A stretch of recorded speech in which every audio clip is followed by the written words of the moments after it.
Hello viewers, welcome back to my channel. আজকে আমি বানাচ্ছি চিকেন মোমো। চিকেন মোমো আমার অনেক পছন্দের, আর আমি আজকে খুব সহজভাবে আপনাদের সাথে চিকেন মোমো বানানো শেয়ার করব।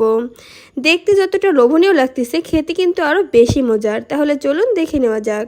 প্রথমে এক বাটি ময়দা দিয়ে দিলাম, তারপর হাফ চামচ লবণ, তারপর অল্প একটু তেল দিয়ে এখন ভালো করে একটি ডো তৈরি করে নিতে হবে।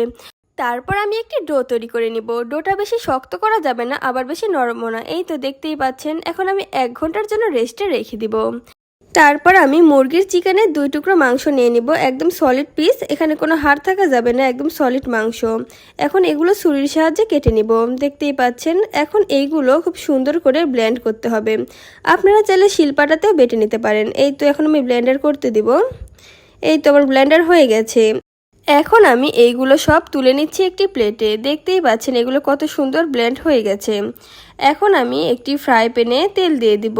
তারপর এখানে পরিমাণ মতো পেঁয়াজ কুচি, কাঁচামরিচ কুচি আর রসুন কুচি দিয়ে এখন একটু ভেজে নিব। তারপর 1 চামচ আস্ত গোটা জিরা দিয়ে দিলাম, দিয়ে এখন নেড়েচেড়ে একটু ভেজে নিব। তারপর এখানে হাফ চামচ আদা রসুন জিরা বাটা, স্বাদ মতো লবণ, হাফ চামচ হলুদের গুঁড়ো, হাফ চামচ মরিচের গুঁড়ো দিয়ে এখন সব উপকরণগুলো খুব সুন্দর করে আমি মিশিয়ে নিচ্ছি। তারপর এখানে আমি হাফ চামচ ধনিয়া গুঁড়া দিয়ে দিলাম। ধনিয়া গুঁড়া দিলে ফ্লেভারটা ভালো আসবে। তারপর একটা আলু আমি আগেই সিদ্ধ করে ম্যাশ করে রাখছিলাম, দিয়ে দিলাম। তারপর আমি ব্লেন্ড করা চিকেনগুলো দিয়ে দিলাম, দিয়ে এখন সব উপকরণ সুন্দর করে মিশিয়ে নিচ্ছি। অনেকেই কাঁচা মাংস দিয়ে মোমো বানায়, আমার ওইভাবে খেতে একদমই ভালো লাগে না, কাঁচা স্মেল আসে। তাই আমি সবসময় রান্না করা পুর দিয়ে মোমো বানাই। ধনিয়া পাতা কুচি দিয়ে দিচ্ছি, দিয়ে নেড়ে চেড়ে দিচ্ছি। পুরটা যত বেশি স্বাদ হবে, মোমো বানানো কিন্তু বেশি মজার হবে। এই তো পুরটা রেডি। আমি যে 1 ঘন্টা আগে ময়দাটা মেখে রাখছিলাম, এই যে দেখুন কত সুন্দর সফট হয়ে গেছে। আপনারাও চেষ্টা করবেন 1 ঘন্টা আগে ময়দাটা মেখে রাখতে, তাহলে খুব ভালো লাগবে। তারপর আমি সেই চিকেনের পুরটা একটি বাটিতে তুলে নিচ্ছি, দেখতেই পাচ্ছেন। তারপর এইখানে আমি টমেটো সস দিয়ে দিচ্ছি। টমেটো সস দিয়ে এখন একটু মেখে নিব, তাহলে কিন্তু মোমোটা বেশি মজার হবে। এই তো তৈরি হয়ে গেল খুব মজাদার একটা পুর। তারপর আমি সেই ময়দা থেকে এখন একটু করে লেচি কেটে নিব। দেখতেই পাচ্ছেন ময়দাটা কত সুন্দর সফট হয়েছে। এখন ওই ময়দাটা দিয়ে একটি রুটি বেলে নিতে হবে। আপনারা খেয়াল রাখবেন রুটিটা যেন বেশি মোটাও না হয়, আবার বেশি পাতলাও না হয়। এখন একটি গ্লাসের সাহায্যে সবগুলো কেটে নিতে হবে। আপনারা চাইলে ছোট ছোট লেচি কেটে বানিয়ে নিতে পারেন। আমার কাছে এভাবেই সহজ মনে হয় আর অল্প সময়ে হয়ে যায়। এখন এগুলো তুলে নিচ্ছি একটি প্লেটে। দেখতেই পাচ্ছেন কত সুন্দর লাগতেছে। এখন একটি লেচি তুলে তার মধ্যে সেই চিকেনের পুরটা দিয়ে দিতে হবে, দিয়ে আপনারা আপনাদের পছন্দ মতো ডিজাইন করে নেবেন। এই তো এটা আমার শাশুড়ি ডিজাইন করতেছে, দেখুন কত সুন্দর লাগতেছে।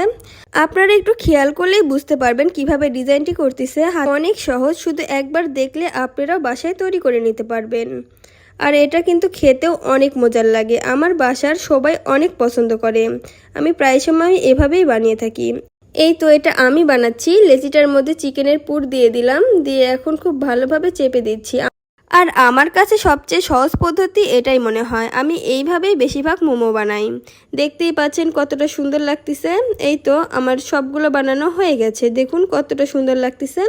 এখন এগুলো আমি স্টিম করে নিব, এজন্য পাতিলে পানি দিয়ে দিলাম। তারপর একটি ছাঁকনি দিয়ে দিলাম। তারপর আমি মোমোগুলো দিয়ে দিচ্ছি। আর মোমো দেওয়ার আগে ছাঁকনিতে আমি তেল ব্রাশ করে নিয়েছিলাম, এতে কিন্তু মোমোগুলো একদম নিচে লেগে যাবে না। এখন ঢাকনা দিয়ে ঢেকে দিব। মোমোগুলো আমি 10 মিনিট ভাপিয়ে নিয়েছিলাম। 10 মিনিট পর ফিরে আসলাম।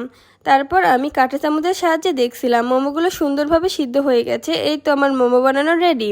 এখন আমি পরিবেশন করে নিচ্ছি। গরম গরম মোমো সস দিয়ে খেতে কিন্তু অনেক মজার লাগে। আর আজকের এই মোমোর রেসিপিটি আপনাদের কাছে কেমন লাগলো আপনারা সবাই কমেন্ট করে জানাবেন। আর আজকের ভিডিওটি যদি আপনাদের ভালো লাগে তাহলে লাইক, কমেন্ট, শেয়ার করে পাশেই থাকবেন। আল্লাহ হাফেজ।